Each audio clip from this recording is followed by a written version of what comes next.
Tentu karena kita mendalikan TSM itu, kita melihat ada relasi hubungan terkait dengan kekuasaan gitu ya. Maka kita meminta, karena sumber dari masalah sumber ini kan terletak pada putusan 90 itu. Iya. Oleh karena itu, salah satu nanti yang menjadi petitum kita adalah mendiskualifikasi paslon 02. Dan tentu juga kalau didiskualifikasi maka automatically kita meminta dilakukan pemungutan suara ulang di seluruh Indonesia, atau bisa dibilang pemilu ulang lah kira-kira begitu.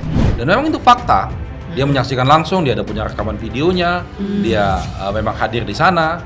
Nah, lalu saksi kita itu didatangin orang yang tidak dikenal, diintimidasi sedemikian rupa, lalu diancam untuk dilaporkan ke polisi, macam-macam, sampai akhirnya dia disuruh untuk minta maaf dan mencabut kesaksiannya.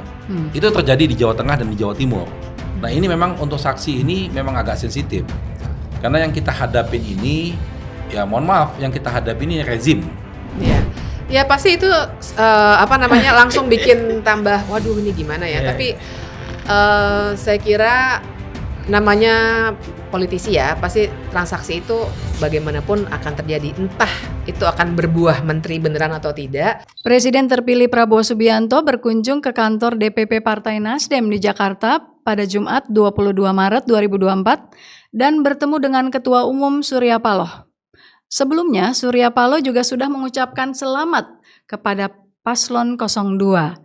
Di sisi lain, tim hukum Paslon 01 dan 03 masih menempuh jalur hukum ke MK guna menggugat hasil Pilpres. Bagaimana nasib gugatan tersebut dan juga hak angket di DPR?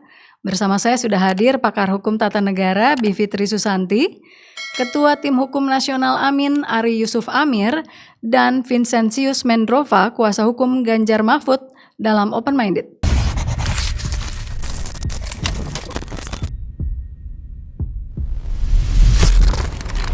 Ya, terima kasih Mbak Bibip, Pak Ari, dan Mas Vincent. Ini manggilnya beda-beda semua. Pak, Mas. Oke. Supaya sama saya dipanggil Mas aja. Oh, oke. Boleh itu. Nah, 01 hari Kamis sudah mendaftarkan gugatan ya ke MK. Betul. PHPU ya. Betul. Terus salah dua atau memang dua-dua tuntutannya itu adalah pengen pemilu ulang dan mendiskualifikasi paslon atau cawapres gitu ya 02. Nah, sejauh mana persiapan untuk bisa mencapai target itu? Ya, alhamdulillah kami sudah selesai mendaftarkan ya. Prosesnya cukup lama, kami sudah menyiapkan itu hampir sebulan lamanya. Kita mengundang pakar-pakar, mungkin Mbak Fitri juga pernah dengar itu. Kita ngundang teman-temannya Mbak. Bang Hamdan juga sempat mengundang saya. Iya, betul. Berapa kali. Kami ingin diuji argumen-argumen kami oleh para pakar dan mereka memberikan masukan, dan alhamdulillah sudah selesai dengan baik. Sehingga kemarin ketika kita memasukkan ke MK sudah dilengkapi dengan daftar saksi dan daftar alat bukti kita. Begitupun dengan ahli-ahli yang kita majukan. Nah, kalau kaitan dengan petitum, istilahnya kalau dalam bahasa hukumnya petitum itu permohonan kita, kita mengajukan dua hal. Pertama, diskualifikasi untuk kedua 02, dua-duanya diskualifikasi. Capres dan cawapres gitu ya. Lalu dilakukan pemungutan suara ulang. Atau setidak-tidaknya, ini dalam alternatifnya kita sampaikan, kita minta biang masalahnya yang diskualifikasi, yaitu cawapresnya. Karena memang dalam argumen-argumen kita, posita kita sebelumnya itu kita jelaskan tentang letak awal masalahnya itu di cawapresnya ini, di 02. Sehingga ini tidak diikutkan, silakan diganti, lalu kita lakukan pemungutan suara ulang. Tapi dalam rangkaian selanjutnya kami sampaikan juga agar Mahkamah Konstitusi memerintahkan Presiden untuk berlaku adil dalam proses pemilu yang dilakukan ulang itu. Termasuk aparat yang di bawahnya Presiden, gitu.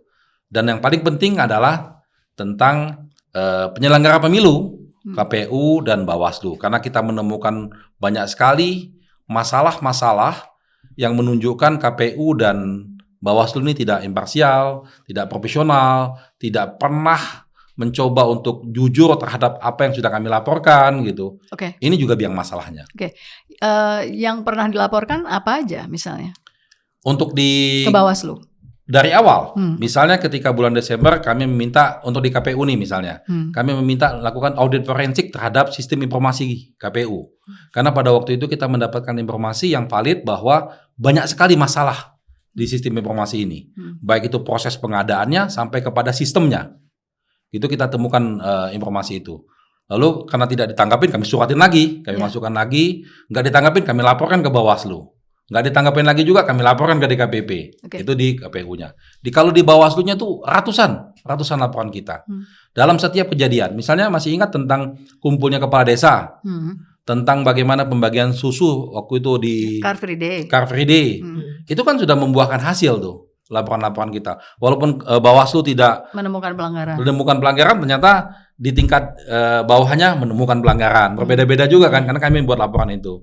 Nah, sampai terakhir baru-baru ini kira-kira 1 minggu yang lalu kita mendapatkan putusan DKPP. Putusan DKPP yang menyatakan bahwa Bawaslu kena pelanggaran lagi kode etik. Dalam hal kaitan dia tidak menanggapi laporan-laporan kita. Gitu, karena kan sampaikan semua fakta.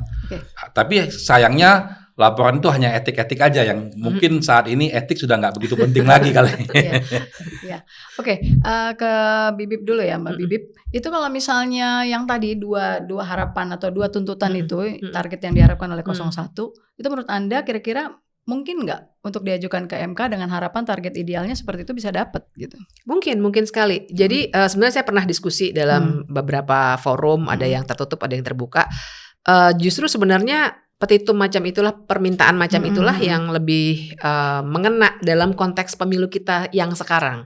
Karena kita nggak bisa lagi memang memperdebatkan C hasil di sana, KPPS di sana, nggak akan bisa. Bukan soal angka ya, karena saya sangat menolak tuh narasi yang mengecilkan pemilu itu soal angka. Wah ini nggak mungkin nih, udah berapa juta, udah 58%. Buat saya bukan itu.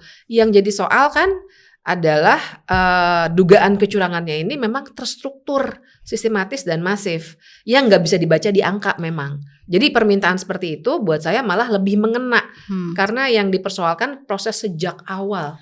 Bukan pas hari pencoblosan. Bukankah gini, kalau proses sejak awal kan bukan di MK kan hasil, kan PHPU hasil pemilu gitu. Artinya bukankah kalau misalnya itu seperti yang tadi udah disampaikan bahwa sebenarnya ya udah dilakukan tapi tidak mendapatkan tanggapan atau mungkin ada yang tidak, hasilnya ternyata tidak melanggar atau apa. Nah seperti itu.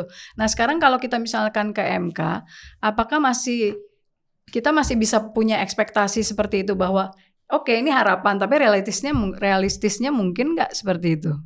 MK sebenarnya sejak cukup lama, sekitar 2010, itu sudah membangun argumentasi bahwa dugaan kecurangan yang sifatnya terstruktur, sistematis dan masif itu juga bisa diperiksa oleh mereka.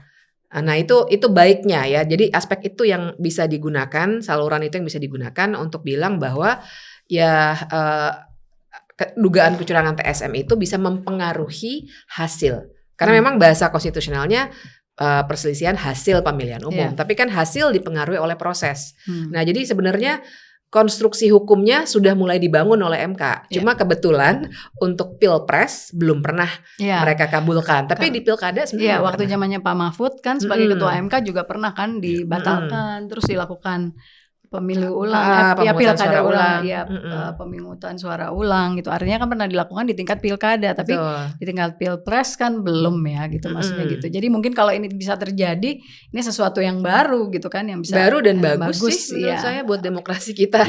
Mungkin Mbak Fitri juga bisa jelaskan di beberapa negara lain yang sudah melakukan itu. Karena memang dalam kontestasi politik proses itu jauh lebih penting daripada hasil sebetulnya. Itu dia. Proses itu, karena disitulah letak bagaimana demokrasi kita ini berjalan atau tidak. Gitu. Oke, sebelum kita nanti lebih lanjut, saya mau dengar dulu dari 03 nih. 01 udah mendaftarkan hari Kamis. Nah 03 mau di last minute atau bagaimana nih katanya? Ini kita taping hari Jumat ya, jadi udah tinggal sehari lagi. Ya, pertama saya tidak tahu apakah ini memang disengaja. Ini kan memang setelah penetapan kita diberi waktu 3 hari. Kebetulan calonnya juga 3 ini. Oke. Kita nggak tahu ini suatu kebetulan atau tidak. Biar sama gitu dan ya. kebetulan lagi 01 mendaftar di hari pertama. Oh iya. Oke. Nah, saya nggak tahu ini suatu kebetulan atau tidak. Kebetulan kami nggak janjian memang. Iya. Nah kemungkinan. Nanti daftarnya nggak mau jam 3 PM gitu ya. Nah kemungkinan dari 03 akan mendaftar di MK itu di hari ketiga. Nggak tahu juga, mungkin karena suatu kebetulan karena nomor urut 3, nomor urut 3 suara juga. Jadi nggak tahu apakah ini suatu kebetulan atau tidak, tapi pada prinsipnya kami memang sudah menyiapkan berkaitan dengan permohonan itu jauh-jauh sebelum ini.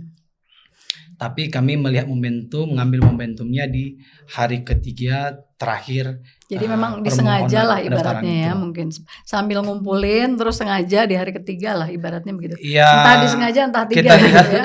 Waktu yang pas lah kira-kira begitu. Kira-kira begitu ya, pas hari Sabtu pula gitu.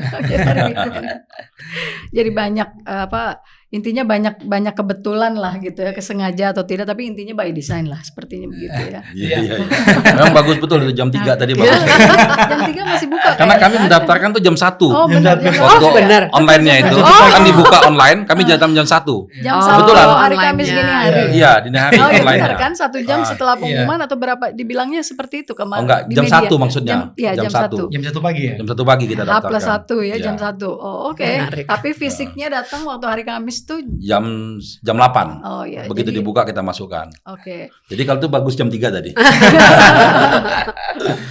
Nah, terus kalau misalnya 03 sendiri, kalau tadi 01 kan targetnya adalah pemilu ulang dan diskualifikasi either paslonnya atau cawapresnya. Nah, kalau 03 gimana? Ya, pertama dalam permohonan kita tentu kan ini kan belum didaftarkan ya, belum official, belum resmi. Tentu nanti kalau sudah didaftarkan itu sudah menjadi konsumsi publik. Boleh maju sedikit ya. Konsumsi publik. Jadi pada prinsipnya kita memang mendalilkan yang berkaitan dengan TSM itu terstruktur, sistematis dan masif. Kita tidak mau terjebak pada sebatas soal perolehan atau perselisihan perolehan hasil suara itu. Kita tidak mau terjebak pada itu, tapi kita lebih fokus pada terstruktur, sistematis dan masif. Karena kita menilai sendiri bahwa di dalam Undang-Undang Nomor 7 tahun 2017 itu memang betul diatur berkaitan dengan TSM ini sudah menjadi kewenangannya Bawaslu.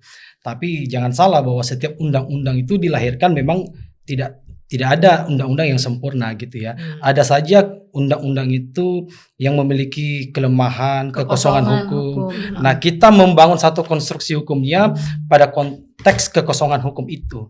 Dan tentu tadi sudah disampaikan oleh juga Mbak Fitri tadi bahwa MK sebelum Undang-Undang Nomor 7 tahun 2017 itu sudah memutus berkaitan dengan TSM gitu ya. Tapi TSM yang diakomodir dalam Undang-Undang Nomor 7 2017 ini bukan TSM yang terjadi di 2024. Karena ini kasuistik, berbeda kasusnya. Bukan pilpres pula, itu kan pilkada ya. Iya, tapi memang itu kan menjadi rujukannya kan juga salah satu dari putusan-putusan MK Undang-Undang Nomor 7 tahun 2017 itu. Tapi bagaimanapun secara substansi makna dan perluasan makna dalam Undang-Undang Nomor 7 tahun 2017 itu berkaitan tentang TSM ini, menurut kami ada beberapa kekosongan hukum, dan di kekosongan hukum itu hakim bisa dengan arif dan bijaksana bisa mengambil momentum yang baik untuk memulihkan marwah, martabat yang sudah hilang akibat dari putusan nomor 90 itu. Nah, oleh karena itu kita sangat optimis bahwa dengan konstruksi TSM yang kita nilai ada kekosongan hukum soal unsur-unsur dalam pasal yang Undang-Undang Nomor 7 tahun 2017 itu, ya mudah-mudahan hakim Mahkamah Konstitusi bisa memulihkan kembali sebagai penjaga konstitusi kita, dan kami optimis soal itu. Jadi optimis ya? Ya, karena di putusan 90 itu ini kan sudah terjadi distrust di masyarakat, sudah hilang kepercayaan masyarakat. Bahkan masyarakat kalau kita temuin di tengah-tengah masyarakat waktu kami menemuin saksi, mereka bahkan tidak percaya dengan MK gitu. Ya, mereka tidak percaya, mereka bilang wah itu tidak mungkin bisa dikabulkan. Tapi dalam keputusasaan itu kami punya keyakinan bahwa bagaimanapun MK ini dan hakim-hakimnya belajar dari pengalaman yang terjadi sebelumnya. Karena kalau kita dalilkan terstruktur itu sudah terjadi sejak putusan 90 itu. Jangan salah gitu. Nah, mudah-mudahan belajar dari pengalaman itu hakim Mahkamah Konstitusi ini berani mengambil satu putusan yang fenomenal nanti di permohonan PHPU ini. Karena kan putusan 90 ini putusan fenomenal juga, tapi menimbulkan distrust. Nah, harapannya di akhir ini di putusan PHPU ada putusan fenomenal, tapi ini melahirkan, menimbulkan, menguatkan kepercayaan publik. Jadi mengembalikan kepercayaan MK. Diharapkan seperti itu. Jadi intinya 03 masih punya kepercayaan terhadap MK. Iya, kita optimis dong. Ya. Kita kalau kita nggak optimis, ngapain kita mengajukan permohonan PHPU itu? Gitu. Jadi berarti kalau misalnya mau targetnya pemilu ulang, sama kan, kurang lebih seperti itu ya. Tapi kalau misalnya tadi didiskualifikasi, masuk juga nggak seperti itu? Iya, nanti petitum kami ya tentu nanti secara official pada saat pendaftaran ya, karena bisa saja setelah saya ngomong ini berubah lagi dengan berbagai pertimbangan gitu ya kan, di injury time bisa berubah juga soal petitum. Pada prinsipnya tentu karena kita mendalilkan TSM itu, kita melihat ada relasi hubungan terkait dengan kekuasaan gitu ya, maka kita meminta, karena sumber dari masalah sumber ini kan terletak pada putusan 90 itu. Oleh karena itu, salah satu nanti yang menjadi petitum kita adalah mendiskualifikasi paslon 02. Dan tentu juga kalau didiskualifikasi maka automatically kita meminta dilakukan pemungutan suara ulang di seluruh Indonesia, atau bisa dibilang pemilu ulang lah kira-kira begitu. Berarti kurang lebih sama ya tuntutannya. Nah, kenapa tadi kan sempat nih sebelum kita rekaman sempat ada perbincangan di luar bahwa kenapa 01 dan 03 nggak jadi satu aja bareng-bareng gitu? Kenapa sendiri-sendiri gitu?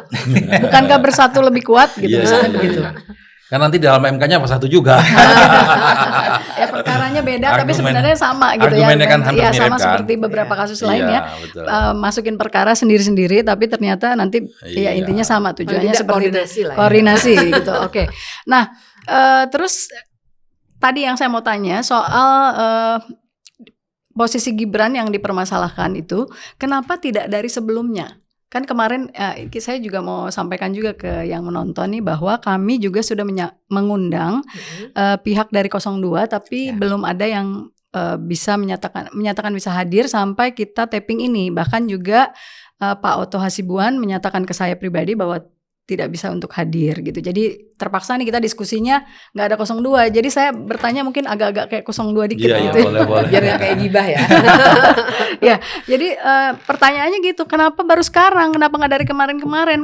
Kan bisa sengketa proses pemilu gitu. Apakah itu sudah dilakukan? Nggak cuma laporan yang tadi tuh soal sistem atau apa, tapi mempermasalahkan pencalonan Gibran ini loh. Sudah kita permasalahkan. Iya, udah ada laporannya belum ke Bawaslu? Sudah ada laporan. Bukan ke Bawaslu, pada waktu itu kita yang justru yang waktu itu melaporkan ke MK itu salah satunya kita. Tapi pakai nama lembaga yang lain, karena pada waktu itu kita belum resmi sebagai calon pada waktu itu kan. Iya, namanya LBH Yusuf salah satunya itu dari kita. Kita yang meminta permohonan kepada majelis kode etik Mahkamah Konstitusi untuk memproses ini. Kita permasalahkan itu karena kan banyak hal sekali permasalahan tentang bagaimana yang muncul ke publik seakan-akan mayoritas hakim setuju tentang usia 40 yang wali kota itu, padahal kan tidak seperti itu ceritanya. Nanti Mbak Bivitri lebih tepat ceritakan itu kan. Nah, ini sudah kami laporkan.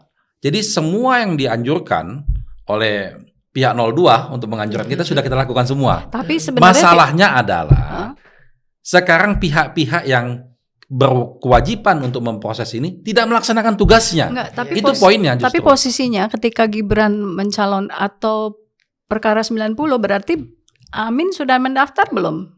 Sudah kan? Artinya sudah bisa atas nama Amin belum ketika mempermasalahkan itu? Belum. Mendaftar belum, waktu itu kan belum buka. Belum pendaftaran ya, belum pendaftaran ya. Ini baru perkara 90. Tapi kan perkara 90 diputuskan itu kan Gibran tidak langsung menjadi cawapres kan. Berarti itu diperkarakannya kapan atau Iya, itu dilaporkan? pada putusan MK kita langsung permasalahkan.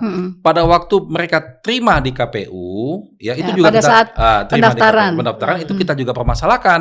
Ya. Lalu muncullah tentang putusan DKPP tentang PKPU. ya, bukan KPU melanggar Iya. kode etik tadi Iya. menerima pendaftaran Iya, tersebut, artinya- padahal prosesnya belum selesai. Padahal Gitu. peraturannya harusnya KPU harus mengubah itu Mengubah dulu dulu. kan? Peraturan. Iya gitu. Nah, coba Bibip tanggapin juga soal ini bahwa misalkan mereka sebenarnya sudah mempermasalahkan, tapi kan pihak 02 misalnya selalu mempertanyakan kalau memang misalkan ya keberatan dengan Gibran, kenapa baru sekarang dan ke MK? Kenapa nggak dari awal misalnya dipermasalahkan di Bawaslu? Menurut pengakuan salah satu pihak 02 ya gimana? Iya, tapi memang itu narasi yang saya sendiri juga sering mendapat. Kalau dengar saya ya? mengkritik, Ya. kalau saya mengkritik itu juga aduin aja. Nah, gitu loh. Iya.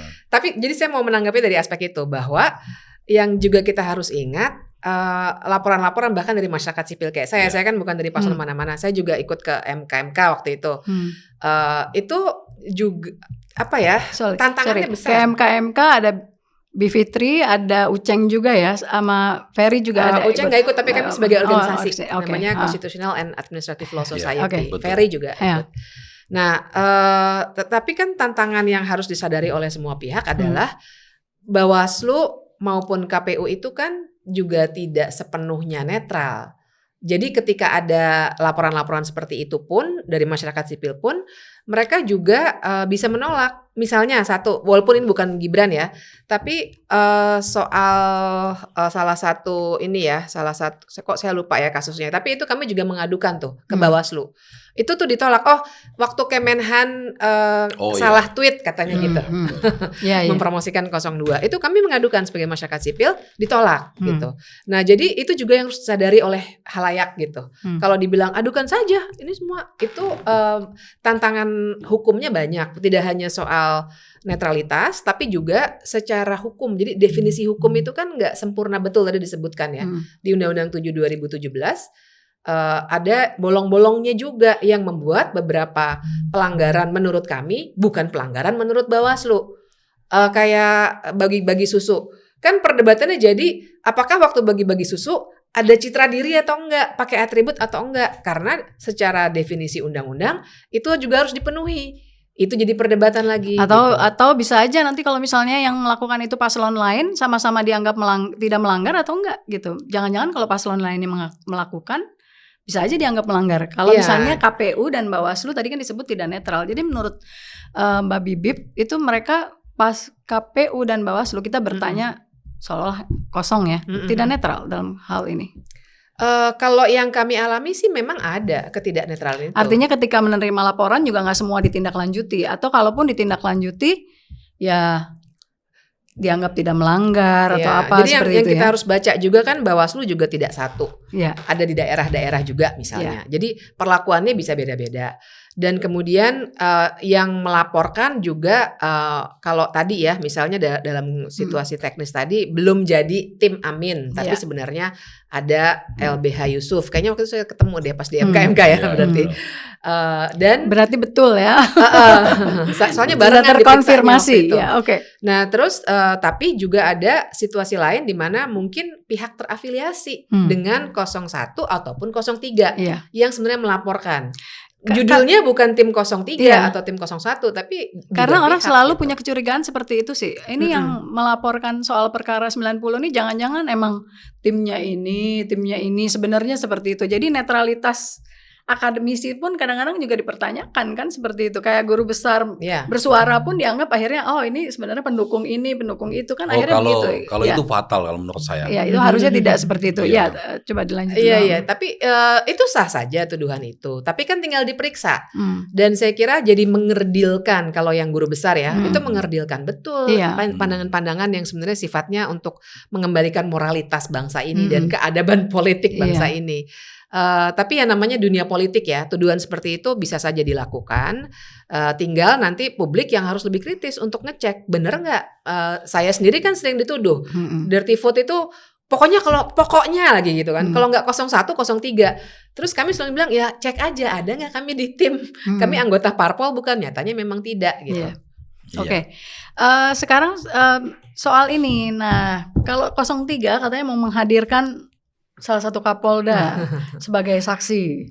Oke. Saya tahu sih pasti nggak mau dijawab juga, tapi saya mau nebak-nebak. Apakah itu Kapolda Jawa Tengah? Ya, jadi kalau berkaitan dengan saksi ya, karena bagaimanapun saksi ini kita nggak bisa memberitahukan secara spesifik sebelum nanti kita hadirkan di persidangan di Mahkamah Konstitusi. Jadi siapa saksinya, apa jabatannya, statusnya, memang ini kan terus bergulir ya. Karena kami harus terus terang bahwa dalam proses-proses mempersiapkan permohonan PHPU di MK ini, kami banyak bertemu dengan saksi. Nah, saksi yang kami temuin ini, kalau berbicara dengan kami, mereka mengutarakan sebanyak-banyak informasi yang mereka lihat, yang mereka dengar, yang mereka rasakan gitu ya, alami gitu. Nah, tapi setelah kami meminta kesediaan, jadi ada 3 klasifikasi nih kami bertemu dengan saksi-saksi fakta ini. Ada saksi yang memang berani, mau, ada saksi yang masih ragu-ragu, enggan gitu ya, dan ada saksi yang memang tidak bersedia. Kalau Kapoldanya gimana? Nah, kalau berkaitan iya, berkaitan dengan soal tadi pertanyaan soal Kapolda, ya nanti kita lihat di MK lah. Kalau saya beritahukan sekarang, daya kejutnya kan nggak ada. Nggak, saya nggak nanya Kapoldanya dulu deh. Ya. Kapoldanya masuk kategori yang mana? Tadi masih ragu-ragu atau berani atau apa itu? Ya nanti kesimpulannya nanti hasilnya ada di yang kita hadirkan di persidangan. Nggak, siapa tahu gitu ya, ternyata beberapa hari terakhir yang tadinya berani mungkin karena sudah tersiar di mana-mana mau ada Kapolda jadi saksi. Jadi tapi sampai hari ini kita taping masih jadi kan? Ya, didoakan aja lah. Mudah-mudahan nanti di persidangan bisa dihadirkan. Tadi sebelum kita taping saya sempat nebak itu Kapolda Jateng, terus sama Mas Vincent dibilang basis suaranya Mas Ganjar kan ada di Jateng, Bali, DIY, terus mana lagi tadi beberapa. Jadi kemungkinannya ternyata banyak ya. Enggak, jadi berarti Kapoldanya bisa dari basis suara tersebut dong. Ya, kita nggak mungkin personalisasikan berkaitan dengan soal basis ya. Karena saksi ini kan belum tentu di basis ini juga kita punya saksi yang kuat, belum tentu. Ya, jadi, tapi artinya bisa nggak kalau disimpulin bahwa mungkin aja Kapolda itu bisa dibilang dari basis suaranya Mas Ganjar yang ternyata kan turun. Nah, mungkin aja Kapoldanya dari beberapa kota itu. Ya, atau dari wilayah itu. Nanti kita lihat lah. Nanti kalau saya sampaikan di sini malah nggak menarik lagi bagi masyarakat. Dan takutnya malah nggak jadi saksi gitu ya. Oke. Karena ini kan sudah menjadi sorotan publik ya. Bahkan Pak Kapolri juga menyorotin berkaitan dengan ini. Iya. Nah, kalau gitu, apakah si Kapolda itu adalah orang yang mengetahui adanya kecurangan? Ini udah kebiasaan curang gitu ya. Kecurangan gitu, atau apakah dia mendapat tekanan untuk mendukung salah satu paslon tertentu? Iya, ini kan pertanyaan nanti di MK ini. Ini kan pasti ditanya di MK kalau nanti kita hadirkan gitu. Kalau bosnya orang hukum gini. Iya, tapi kalau saya jawab sekarang, gitu. Kalau saya jawab sekarang seakan-akan saya mewakili keterangan saksi kan. Oh, jadi nggak boleh jawab dulu ya, sekarang. Biarkan nanti saksi itu secara otentik menyampaikan keterangan tanpa diarahkan oleh kita. Meskipun kita hadirkan saksi, tapi saksi ini kita jaga netralitasnya, independennya gitu terhadap fakta yang dia lihat gitu. Dan jadi kalau saya gitu ya? Menjawab seperti ini ditekan, nah itu saya kan tahu sih pasti nggak dijawab, cuma kan kita perlu bertanya gitu kan. Iya. Tapi memang pertanyaannya bagus. Tapi biar nanti pihak yang merasa perlu menanyakan itu ketika kita hadirkan nanti yang bertanya itu. Oke. Kalau dari gimana? Kalau dari 01 sendiri, kira-kira gambaran saksinya siapa nih? Ya, kita sudah cukup banyak mengumpulkan saksi kita. Maksudnya ada dari aparat pemerintahan juga kah yang merasa ditekan misalnya untuk memenangkan salah satu paslon tertentu, atau gimana? Atau yang mengetahui seperti itu? Iya, tentunya saksi kita tuh akan menguatkan tentang narasi yang kita bangun. Saksi-saksi kita kumpulkan dan cukup banyak. Cuma nanti memang di MK berapa dikasih jatah untuk menghadirkan saksi ini. Oh ya, saksi katanya cuma 5 ya? Ya itu tahun lalu, waktu periode yang 2019. lalu. Tapi kan ya. ini kan kebijaksanaannya hakim nanti. Dia yang memutuskan dan tergantung waktunya juga. Ya. Tapi paling tidak begini, memang masalah saksi ini kita harus lebih hati-hati. Karena kami mengalami langsung. Saksi kami dari Jawa Tengah dan Jawa Timur terang-terangan diintimidasi. Terang-terangan diintimidasi. Dan itu kami bisa pertanggungjawabkan. Ada bukti intimidasinya. Baik itu. Untuk yang ini, untuk gugatan yang ini. Iya, kan jadi kan bahwa akan menjadi saksi itu kira-kira. Iya, jadi saksi kami itu kemarin kesalahannya itu dia memviralkan kesaksiannya. Nah, jadi langsung ketahuan ya ini saksiannya. Dan memang itu fakta. Dia menyaksikan langsung, dia ada punya rekaman videonya, dia memang hadir di sana. Nah, lalu saksi kita itu didatangin orang yang tidak dikenal, diintimidasi sedemikian rupa, lalu diancam untuk dilaporkan ke polisi, macam-macam sampai akhirnya dia disuruh untuk minta maaf dan mencabut kesaksiannya. Itu terjadi di Jawa Tengah dan di Jawa Timur. Nah, ini memang untuk saksi ini memang agak sensitif. Karena yang kita hadapin ini, ya mohon maaf, yang kita hadapi ini rezim yang lagi berkuasa, yang punya segala hal. Sehingga siapapun bisa dikondisikan. Kita mengalami betul bagaimana ada tekanan-tekanan itu, kita hadapin. Jadi dua hal yang terjadi selama proses demokrasi kita, pemilu kita ini, yaitu kalau tidak intimidasi, ya imbalan. Itu terjadi, betul-betul terjadi. Nah, ini yang membuat kita khawatir terhadap proses demokrasi kita. Nah, jadi memang saya sangat setuju tadi, kawan-kawan 03, sebaiknya memang saksi-saksi itu sangat dirahasiakan demi untuk supaya kelancaran dalam proses persidangan nanti. Ya. Sebenarnya kalau kehadiran saksi itu bukan saksi ahli ya, misalnya saksi lain ya, yang lainnya, itu sebenarnya yang sudah bisa mewakili itu berapa sih? Kan kalau 5 tahun yang lalu cuma boleh 5, sekarang apa? Itu juga kan permasalahan ya. Waktu kita 14 hari kerja itu juga 14 hari kerja pula untuk membuktikan sekian masifnya proses kecurangan ini, itu juga masalah. Tapi begini, kami menyiapkan sebanyak mungkin saksi kami, dan itu kami sudah buatkan juga tertulis, ya. Jadi affidavit mereka di atas materai dan memberikan keterangan tertulis. Seandainya nanti ada waktu, kami hadirkan semuanya. Tapi kalau tidak bisa ada waktu, ya berapa yang bisa dikasih waktu untuk bisa dihadirkan. Tapi antisipasinya keterangan tertulisnya sudah ada. Oke. Tapi ngelihat 14 hari ini untuk menyelesaikan sengketa pemilu, realistis nggak sebetulnya? Itu dia. Jadi makanya saya tetap mendorong hak angket sebagai masyarakat sipil. Iya. Nanti kita ke hak angket. Karena 14 hari itu tantangannya gila betul. Mulai implikasinya kan mulai dari saksi dan ahli dibatasi, itu terjadi 2019. Dan satu catatan lagi sebenarnya kalau berbicara soal saksi ya, saya ingat 2019 itu kan waktu itu Jokowi versus Prabowo sebenarnya ya. Tim kuasa hukumnya Pak Prabowo itu minta, Denny Indrayana waktu itu ya, minta supaya saksi itu yang manggil pengadilan. Jadi dia lebih kuat, aman, dan kenakan perlindungan saksi. Tapi kan ditolak sama MK. Jadinya lebih sulit karena memang nyatanya kan banyak yang bilangnya secara normatif nih. Oh memang nggak boleh kalau dipanggil oleh pengadilan wajib hadir. Yes, tapi silakan dikonfirmasi. Yang saya ketahui biasanya yang ngatur kehadiran saksi, kehadiran ahli itu para penggugat sendiri, bukan hakim. Makanya sebenarnya semuanya termasuk saya berharap sekali supaya hakim yang sekarang nih lebih progresif. Kalau misalnya diminta, tolong dong hak MK yang manggil saksi, kasih lembaga pelindungan saksi, MK loloskan itu. Jadi nanti benar-benar karena ada jaminan karena bobot kedugaan TSM yang kali ini tuh udah unprecedented. Yakin MK bisa melakukan itu? Kurang yakin, tapi makanya pengen kami dorong rame-rame nih, bukan untuk tujuan bapak-bapak berdua ya, tapi ini demokrasi Indonesia. Untuk demokrasi gitu, dalam artian, kalaupun misalnya kita bilang tadi juga kita sempat bicara juga bahwa sebenarnya tuh masih bisa menang nggak sih atau dikabulkan nggak sih gugatannya gitu? Iya. Dengan melihat bahwa melawan rezim misalnya, tapi kan tadi Mas Vincent udah bilang kita yang penting berusaha dulu gitu kan, ibaratnya menunjukkan ke masyarakat bahwa ini TSM itu ada gitu kan, kita menunjukkan bahwa perjuangan itu terlepas dari hasilnya seperti apa gitu ya.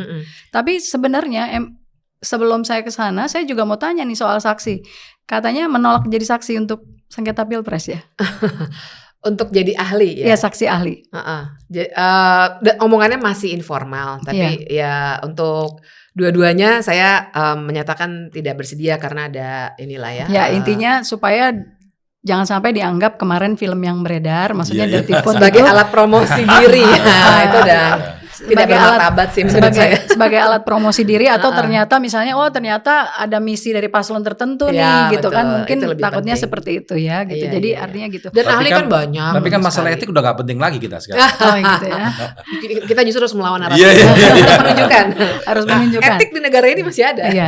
Nah, sekarang sejauh mana kita bisa percaya MK bahwa misalnya di sana masih ada Paman Usman? Ya, pertama kan Paman Usman tidak boleh ikut untuk yang ini. Untuk yang Pilpres. Tapi Pileg kata dia masih bisa ikut. Debatable. Kalau menurut saya sih nggak boleh juga. Nggak boleh harusnya. Tapi karena PSI tidak lolos mungkin ya, jadi dianggap atau diperbolehkan. Saya juga nggak tahu fixnya akhirnya bagaimana. Tapi yang saya dengar Pileg masih bisa ikut, tapi kalau Pilpres kan tidak gitu. Nah, menurut Mbak Bibip gimana? Ya, hakim ya. Kalau hakim tuh bahwa Anwar Usman tidak bisa ikut itu udah suatu menghilangkan satu hambatan gitu ya. Tapi saya juga masih punya optimisme memang karena yang berdelapan itu kan konstelasinya sudah berubah. Yeah. Ada Arsul Sani dan ada Ridwan Mansur. Saya nggak bilang mereka akan jadi superheroes, enggak. Tapi dimanapun dalam sebuah konfigurasi politik, kalau ada orang-orang baru yang masuk, itu akan mengubah konstelasi. Ya, jadi bukan tumpuan saya di dua orang itu, tapi dia mengubah konstelasi dan faktor ketua MK yang baru. Soehartoyo itu orangnya bagus. Yeah. Bahkan sebelum putusan 90, kami juga sudah sering diskusi dengan Pak Soehartoyo dan silakan dilacak pandangan-pandangan dia itu cukup baik gitu ya.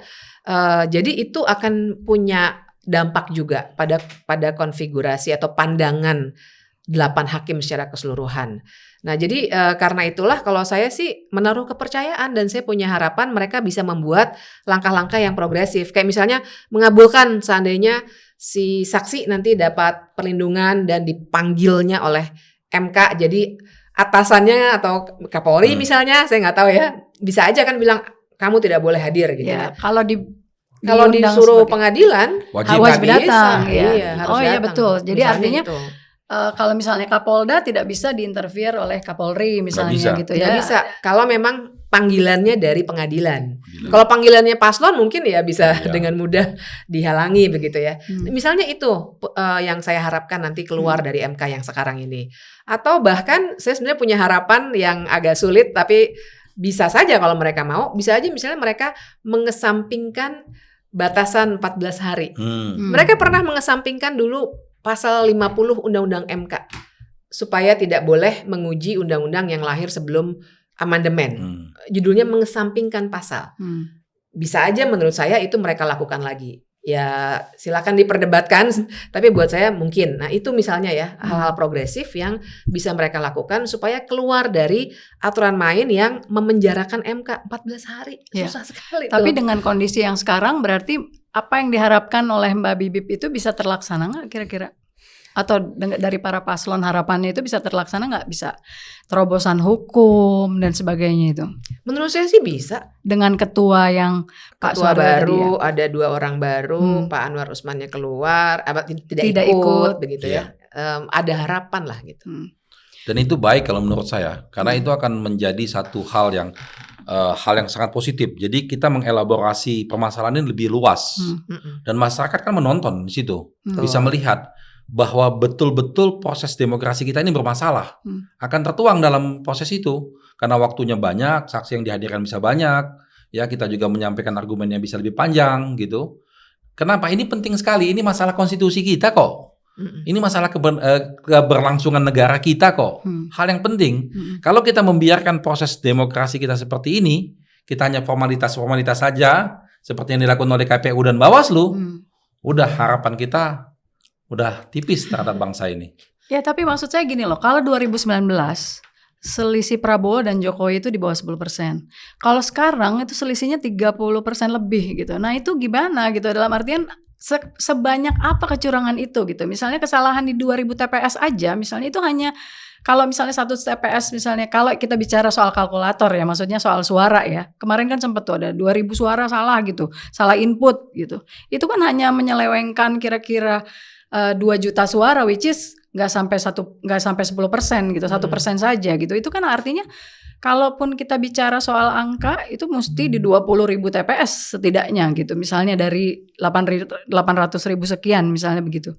Tapi supaya suaranya misalnya 18 juta lah yang 10% lah yang berkurang gitu misalnya. Itu begitu. kita sampaikan. Kalau misalnya mau 2 putaran gitu ya. Tapi kalau misalnya seperti ini apa yang kira-kira masih besar nggak sih harapannya peluangnya dengan selisih suara yang 30% lebih itu 34 atau kurang lebih ya gitu. Ya dalam argumen kita sampaikan itu.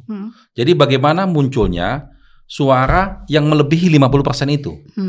Dalam analisa kita sampaikan di situ. Nggak bisa dibocorin sini ya? Ya jangan dulu. Kita sampaikan analisa itu. Artinya disitulah letak permasalahan itu. Bagaimana untuk mencapai melebihi 50% itu melakukan segala upaya. Ya jadi balik lagi ke soal TSM sebelum pencoblosan kan begitu. Iya, yang tadi kita katakan proses tadi. Jadi mengupayakan melebihi 50%, menghindari 2 putaran, itulah letak masalah awalnya. Jadi ketika memaksakan lebih dari 50%, kita harus akui secara jujur bahwa Pak Prabowo itu punya suara yang signifikan. Iya. Beliau berapa kali mencalonkan diri, ya. Beliau punya partai yang cukup besar, ya. Tentunya punya suara yang cukup signifikan. Tetapi dari fakta yang kami dapatkan tidak melebihi 50%. Jadi seharusnya 2 putaran gitu ya. Itu faktanya seperti itu, dan ini pemaksaan menjadi 1 putaran dengan melakukan segala upaya yang mengakibatkan rusaknya tatanan kita. Itu yang jadi persoalan. Oke. Nah, sebelum ke Mas Vincent, saya mau tanya soal partai politik di koalisi Anda nih. 2 sudah mengucapkan selamat, terus mengaku menerima hasil pengumuman KPU gitu. Nah itu gimana ini? Yang 1 masih gugat, terus yang 1 yang 2 sudah mengucapkan selamat, yang belum cuma PKB aja. Nah itu gimana? Ya. Jadi kami mengkonfirmasi itu kemarin. Saya menghubungi sekjen partai, dan sampai ke pagi tadi WA-nya masih ada, menjelaskan bahwa mereka masih konsisten untuk bergabung dengan kami. Tapi kan jadi misalnya Nasdem itu mengirimkan lawyernya untuk bergabung ke kami, ke Mahkamah Konstitusi, dan meminta data ke kami untuk melanjutkan ke hak angket. Itu masih komunikasi. Pagi tadi sekjennya masih WA dengan saya. Bahkan tapi ketua umumnya enggak, yang nyelamatin ketua umumnya loh. Nah kalau itu saya pikir sah-sah saja.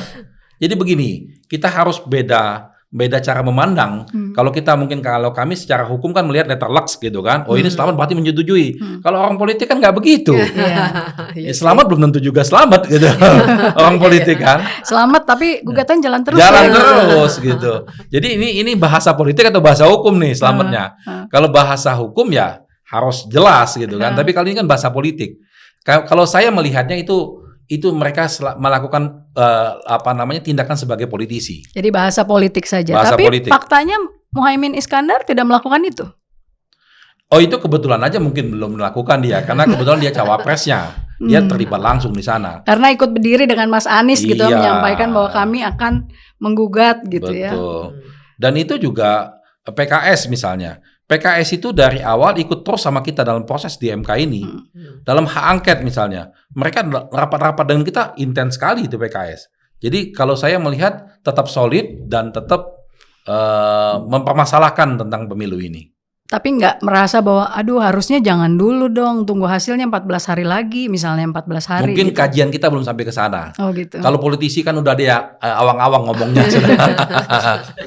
Nah kalau di 03 ternyata pada saat kita rekaman hari ini P3 sudah menyatakan menerima gitu ya, memberi selamat kepada untuk pilpresnya kepada Prabowo Gibran, tapi untuk pileknya mereka belum menerima gitu. Nah kalau Anda sendiri melihat posisinya jangan sama-samain jawaban ya. Pasti dong ya. Jadi pertama saya tidak bisa menanggapi secara detail berkaitan dengan ucapan selamat dari P3 karena saya bukan dari P3 Tapi dari sisi orang yang sedang memperjuangkan gugatan di MK untuk paslon 03, tapi ada salah satu partai politik yang sudah mengucapkan selamat dan menerima hasil Pilpres gitu. Kalau dari PDIP sendiri belum ada ya? Ya belum ya. Jadi gini, sejauh yang saya tahu sampai sekarang bahwa dalam pengajuan permohonan PHPU di Mahkamah Konstitusi ini tim Ganjar Mahfud masih solid. Ya, kami belum menerima salah satu atau semua partai mengatakan bahwa permohonan PHPU ini dibatalkan atau ditarik. Jadi sampai detik ini kami belum mendapatkan instruksi itu. Yang kami dapatkan bahwa masih tetap solid, masih tetap konsisten untuk mengajukan permohonan PHPU di Mahkamah Konstitusi. Jadi kalau berkaitan dengan P3 tentu itu adalah hak politik dari partai politik ya. Kita tidak mungkin bisa melarang karena memang itu satu statement dari satu institusi partai politik, dan kami dari sisi kuasa hukum Ganjar Mahfud sejauh yang kami tahu surat kuasanya belum diputus, surat kuasanya masih ada, permohonan kita sudah kita tanda tangan dan tinggal mendaftarkan di Mahkamah Konstitusi. Jadi berkaitan dengan P3 kami sudah mendengar dan kami menghargai itu. Sampai detik ini belum ada instruksi apakah P3 menarik diri dalam permohonan PHPU ini atau tidak. Tapi yang saya ketahui sampai detik ini belum ada menarik diri berkaitan dengan itu. Artinya tetap solid dan konsisten untuk mengajukan permohonan PHPU di Mahkamah Konstitusi. Ya. Kalau Bibip sendiri melihat ucapan selamat dari partai politik ini terhadap 02 gimana? Melemahkan perjuangan gugatan ke MK atau enggak? Yang pasti melemahkan yang hak angket. Secara moral gitu loh maksudnya. Kalau MK enggak ya, tapi hak angket. Iya, karena begini kalau saya ya melihatnya ya. Kalau yang ke MK itu kan memang tim hukum paslon, bukan politisi. Bukan politisi, bukan parpol. Iya, bukan parpol. Jadi buat saya makanya saya masih optimis betul kalau MK sebenarnya. Yang agak bikin pesimis itu di angketnya. Iya, betul. Karena memang tentu saja dugaan dari banyak orang termasuk saya, parpol-parpol itu mulai agak turun karena udah mulai banyak negosiasi politik. Karena pasti udah mulai mikir menterinya siapa aja, segala macam begitu ya. Aman atau enggak nanti di DPR yang akan datang dan koalisi-koalisi DPR yang akan datang. Dan itu yang mengkhawatirkan untuk hak angket. Tapi kalau untuk saya kira kalau untuk MK kita memang masih melihatnya tim paslon, bukannya parpol-parpol. Iya. Tapi artinya sekarang dengan adanya ucapan selamat itu, Anda melihat angket itu hilalnya semakin gak kelihatan gitu. Iya sih. Semakin jauh. Iya, walaupun masih terus saya advokasikan, sih namanya juga orang advokasi ya, pokoknya usaha aja dulu gitu. Tapi memang itu pas pertama kali baca beritanya langsung, waduh gitu. Tapi ada perasaan itu ya ketika partai politik mengucapkan selamat. Yang kebayang oleh seorang Bivitri Susanti adalah ini angket jadi apa enggak gitu. Karena langsung terbayang angket gitu. jadi enggak kan begitu. Kemarin waktu awal-awal kita bilang oh ya masih reses gitu. Terus ada yang nunggu tanggal 20. Nunggu tanggal 20, ada masih reses, sudah masuk sidang pertama nggak ada apa-apa. Paripurna kan? Baru cuma satu ya, apa beberapa lah ya. Tapi itu beberapa itu by lisan aja. Ya, artinya bukan ditandatangani oleh 2 fraksi kan. Kalau angket kan 2 fraksi 25 orang tanda tangan gitu. Iya. Nah, terus ternyata kemudian ucapan selamat gitu ya. Tunggu tanggal 20, setelah tanggal 20 malah ngucapin selamat. Bukan terbit hak angket gitu ya. Nah, pada saat kita taping ini ternyata Ketua Umum Nasdem Surya Paloh bertemu dengan Prabowo di DPP Nasdem. Nah, gimana Anda melihat itu? Itulah, jadi hilalnya makin nih, Surya Paloh bertemu, saya baru dapat info nih dari tim redaksi saat ini pada saat kita rekaman. Ketua Umum Nasdem Surya Paloh bertemu Prabowo, berarti berkunjung ke kantor DPP Nasdem tuh. Iya. Ya pasti itu langsung bikin tambah waduh ini gimana ya. Tapi saya kira namanya politisi ya, pasti transaksi itu bagaimanapun akan terjadi, entah itu akan berbuah menteri beneran atau tidak, tapi pembicaraan itu pasti ada. Dan sebenarnya kami sudah menduga sih, makanya apalagi di momentum Ramadan, terus kami mikir, aduh tuh pasti bukber tuh banyak banget ya sebenarnya sih negosiasi politik. Belum nanti halal bihalal, itu pasti banget kan salam-salaman ya kan, saling memaafkan gitu. Jadi kami waktu itu makanya, aduh dorong terus sebelum Ramadan gitu. Kami udah mikir kayak gitu. Ya sekarang kalau Ramadan kan udahlah kita bersatu saja gitu. Jadi maafkan. Masa memaafkan kecurangan juga gimana dong? Nah itu nggak boleh kalau itu. Kalau pemahaman maaf dalam konsep Ramadan bukan begitu. Nah ini kayaknya yang lebih punya ilmunya ini bukan saya. Kalau itu lain itu. Tapi tetap ya harusnya itu dibuktikan di pengadilan ya, di MK bahwa kecurangan itu ada atau tidak, begitu kan? Kalau emang ada, seperti apa putusannya?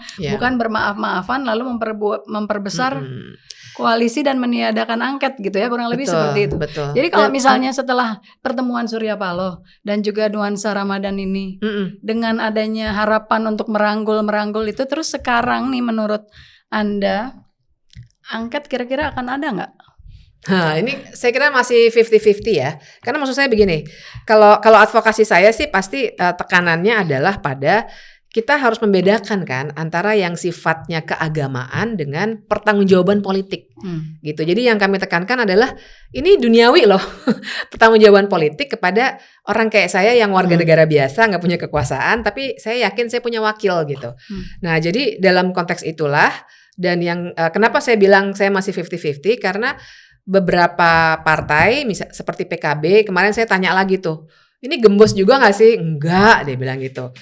Nggak tahu ya pada akhirnya seperti apa. Tapi juga beberapa orang dari partai yang bukan ketua umumnya juga bilang ya masih lanjut gitu. Ya, tapi intinya mungkin sama seperti tadi bahwa silaturahmi tetap aja nggak apa-apa gitu. Tapi tetap proses hukum berjalan gitu. Nah, angket ya proses mungkin tetap bisa ada gitu. Tapi mungkin kekencengannya atau probability-nya udah nggak seperti sebelumnya yang mungkin kayak 90%, sekarang mungkin udah 50-50 gitu, atau mungkin less than 50 lama-lama gitu ya. Nah ini poin penting nih Mbak Yasmin, saya pengen menanggapinya dari aspek bahwa jangan lupa angket itu kan nggak kayak di MK, petitumnya itu nggak fix, nggak ada petitum kalau di angket.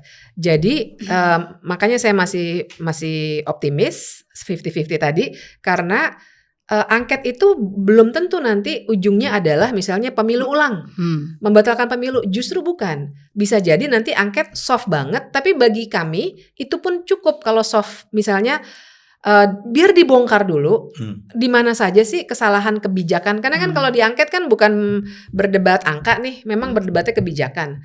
Sehingga nanti mungkin outputnya adalah oke, kita sekarang harus masuk di undang-undang pemilu, nggak boleh ada nepotisme misalnya, nggak boleh ada dinasti politik misalnya, itu juga sudah baik. Atau gitu. Misalnya selang 5 tahun gitu, artinya setelah lengser 5 tahun kemudian baru keluarganya maju gitu, nggak boleh langsung seperti itu gitu, misalnya. Atau gimana caranya supaya MK tidak bisa diintervensi. Mungkin keluarannya adalah rekomendasi supaya revisi undang-undang MK, revisi undang-undang ASN atau revisi undang-undang kepolisian supaya nggak bisa dikerahkan misalnya begitu. Itu juga output yang mungkin dan mungkin bisa diterima oleh banyak pihak. Cuma maksud saya gini, bisa juga kenapa sih kemarin banyak orang khawatir gitu ya, bahkan ada pengamat politik misalnya salah satu tayangan juga mengatakan bahwa harusnya angket itu berujung pada pemakzulan Jokowi gitu. Kenapa gitu? Dan lagian apakah seperti itu? Dan saya juga membaca seperti kok kayak ada kekhawatiran terhadap hak angket itu, padahal itu kan hak yang memang dimiliki oleh anggota dewan. Kok kayaknya susah gitu, kayak bukan dipersulit atau pokoknya jadi susah aja, nggak jalan-jalan gitu. Terus ada kekhawatirankah bahwa akan terjadi pemakzulan terhadap presiden misalnya? Tapi kalaupun iya, kenapa orang cuma tinggal 6 bulan lagi, kenapa nggak dibiarkan misalnya ibaratnya begitu? Kenapa gitu? Nah, banyak why sebetulnya. Hak angket itu dapat mengungkap sebetulnya kecurangan. Jadi kan mereka ini kan punya kewenangan melakukan penyelidikan. Misalnya DPR memanggil misalnya ketua KPU, ditanya ini, memanggil Kapolri, ditanya apa yang segala macam informasi tersebut. Mereka punya hak itu. Nah ini yang dikhawatirkan. Jadi menutupi kecurangan yang begitu masif ini justru bahaya. Jadi tadi kata Mbak Bivitri itu bagus sekali, apapun nanti hasilnya, tapi ini sudah dilakukan. Masyarakat sudah melihat, ini kita perbaikin loh. Biar hal-hal ini, supaya terang dulu masalah ini. Ini ketua KPU bermasalahnya ini loh. Ketuanya Bawaslu masalahnya ini. Jadi bukan berorientasi pada endingnya atau pada hasilnya, tapi pada prosesnya, pada proses angketnya itu. Karena ini untuk perbaikan bangsa. Jadi kalau orang berpikir selalu bahwa orang angket itu untuk supaya membatalkan 02, supaya ini bisa ini, MK juga, bukan begitu. Kalau kami tidak punya tujuan itu. Kami punya kepentingan bagaimana supaya proses demokrasi negara kita ini semakin baik. kesalahan-kesalahan, kecurangan-kecurangan, ketidakbaikan itu diperbaikin, diakuin, sehingga jangan diulangin lagi. Hukum bisa ditegakkan, keadilan bisa jalan, agar supaya Indonesia lebih baik. Tujuannya itu, karena semangat kita semangat perubahan. Jadi kalau kami membiarkan proses ini, kita nggak menjalankan amanah kita nih. Kan misi kita tentang perubahan. Jadi kita harus konsisten untuk melaksanakan itu. Kalau misalnya paslonnya gabung, masih semangat perubahan nggak? Bukan paslon, partai politik pengusungnya tiba-tiba nanti seperti itu menerima rangkulan, kan katanya mau dirangkul. Iya, itu memungkinkan saja dalam dunia politik ya. Tetapi dari Pak Anies maupun Pak Muhaimin secara tegas ngomong sama kami bahwa mereka akan tetap di misi perubahan, semangat perubahan, tidak akan berubah. Dan insya Allah ini bisa berlanjut. Mudah-mudahan istiqomah ya. Amin. Kita doakan di bulan Ramadan. Silakan Mas Vincent. Apa tadi? Kalau berkaitan dengan hak angket, kami sendiri kan mendapatkan arahan atau instruksi dari Ibu Megawati ya, dari tim hukum ini, bahwa konsep dari hak angket ini sebetulnya tidak masuk pada pemakzulan presiden. Itu Bu Mega konsisten soal itu. Saya sudah dengar soal itu, tapi banyak orang masih mengkhawatirkan betul. itu. Justru itu yang kita heran, kenapa kemudian khawatir. Padahal kalau Bu Megawati sendiri menyampaikan kepada kami dari tim hukum Ganjar Mahfud ini bahwa tujuan dari hak angket ini semata-mata untuk melakukan penyelidikan dan untuk perbaikan untuk bangsa ini gitu. Karena begini, ketika terjadi proses penyelidikan dalam hak angket ini, itu kan bisa menjadi referensi dalam melakukan perubahan terhadap undang-undang pemilu juga. Gitu. Jangan salah. Jadi bisa menjadi referensi yang kuat bahwa ternyata undang-undang pemilu kita ini belum sempurna. Itu didasarkan pada proses penyelidikan yang dilakukan pada hak angket itu. Nah, ini sebetulnya salah satu tujuan mulia dari hak angket ini. Dan ini yang seringkali disalahartikan oleh banyak masyarakat. Saya seringkali menjelaskan itu bahwa jangan berpikir negatif dulu dong, bahwa kalau dari kami 03 terutama Ibu Megawati menyampaikan bahwa tujuannya ini sangat baik, mulia, untuk memperbaiki proses-proses demokrasi kita, memperbaiki kualitas pemilu kita, gitu, memperbaiki juga bagaimana netralitas pemerintah dan aparat penegak hukum dalam konteks pemilu kita. Dan ini sangat baik untuk dilakukan perbaikan atau perubahan terhadap undang-undang pemilu kita. Nah, ini yang mestinya kita dorong. Oleh karena itu, dari 03 berkaitan dengan hak angket ini kita sudah merancang berkaitan dengan naskah akademik. Dan ini sudah hampir matang naskah akademik ini. Karena dasar fundamental kita mengajukan hak angket ini nanti ini berdasarkan pada dasar-dasar akademik lah, kira-kira begitu. Karena tujuannya bukan semata-mata soal pemakzulan, jangan dipikir soal pemakzulan, tapi ini untuk perbaikan demokrasi kita, gitu. Karena ini kan tadi juga ini sangat punya hubungan soal kekosongan hukum tadi di undang-undang pemilu itu. Nah, apalagi nanti kan penyelidikan ini dilakukan oleh anggota DPR yang memiliki hak hukum untuk juga mengajukan RUU atau mungkin perubahan terhadap undang-undang pemilu itu. Jadi langsung juga panjang. Langsung. Jadi bukan, meskipun nanti misalnya tidak sempat misalnya selesai proses hak angket ini setelah Pak Jokowi lengser, tapi kan kalau tujuannya untuk perbaikan pemilu kita, ini bisa dilakukan revisi selanjutnya. Ini tujuannya bisa pada revisi itu. Tapi kalau kemudian berdampak luas soal misalnya pemakzulan gitu ya, saya pikir itu jauh dari konsep kita. Tapi ya setiap zaman dia punya sejarah sendiri. Kita nggak tahu soal itu. Jadi kapan PDIP mengajukan hak angket? Kan yang pertama mengatakan akan mengajukan hak angket. Betul. Ya sabarlah. Yang pasti saya udah nunggu penjelasan. Saya kasih. Naskah akademik. Mungkin saya nggak tahu kalau partai lain sudah menyiapkan. Saya lihat tuh kan dipamerin sama Pak Hasto di seminar. Iya, naskah akademik kita sudah siap. Iya, jadi kapan? Hampir final lah, tinggal menggulirkan ini. Nggak usah nunggu 3 lagi kan? Habis ini nggak ada 3 lagi 3 hari setelah besok. Iya. 25 orang kan, gampang kan, 25 orang. Tapi sampai detik ini yang saya tahu, yang saya dengar bahwa dipastikan dari PDIP gitu pasti akan mengusung soal hak angket ini. Pasti ya. Sama Jadi, kepentingannya satu lagi Mbak Yasmin, yang deket sekali itu pilkada. Iya. Saya kemarin baru diskusi sama beberapa teman, yang ini pilkada juga sebenarnya bisa aja dari sekarang kita mulai benahi. Kalau semua itu sudah diterangkan di hak angket. Betul. Jadi kita cegahnya di mana. Ya kalau enggak nih pilkada sama tidak berkualitas ya. Dilakukan lagi kan sudah Diulang lagi nanti ya. sudah ada contoh kan di Pilpres ini. Tinggal copy paste. Ini kemarin kan komisioner KPK siapa Pak Alexander ini ya, siapa namanya? Marwata. Dia menyampaikan bahwa supaya ada regulasi soal bansos ini di pilkada. Uniknya kenapa nggak terjadi waktu Pilpres itu statement itu aja. Tapi proses pilkada April mulai loh. Betul. Nah, ini juga sebetulnya urgensitas dari hak angket itu. Jadi walaupun hak angket itu tidak akan mengubah hasil Pilpres, sepertinya seperti itu kan, tidak mengubah hasil Pilpres, kita nggak tahu ya. Jauh lah sepertinya itu. Ya. Nah, tetap perlu ada untuk menunjukkan bahwa ini loh yang salah sebagai untuk perbaikan ke depan gitu ya, kurang lebih seperti itu ya. Oke, terima kasih Mbak Bibi, terima kasih Pak Ari, dan terima kasih Mas Vincent sudah ngobrol dan menjadi tamu saya di Open Minded. Mudah-mudahan hak angketnya jadi, mudah-mudahan apa yang diperjuangkan berhasil lah gitu. Amin, ya. Apapun itu. Saya nggak boleh berpihak sebetulnya, pokoknya apa yang terbaik lah buat bangsa ini. Ya, begitu. Assalamualaikum warahmatullahi wabarakatuh. Waalaikumsalam.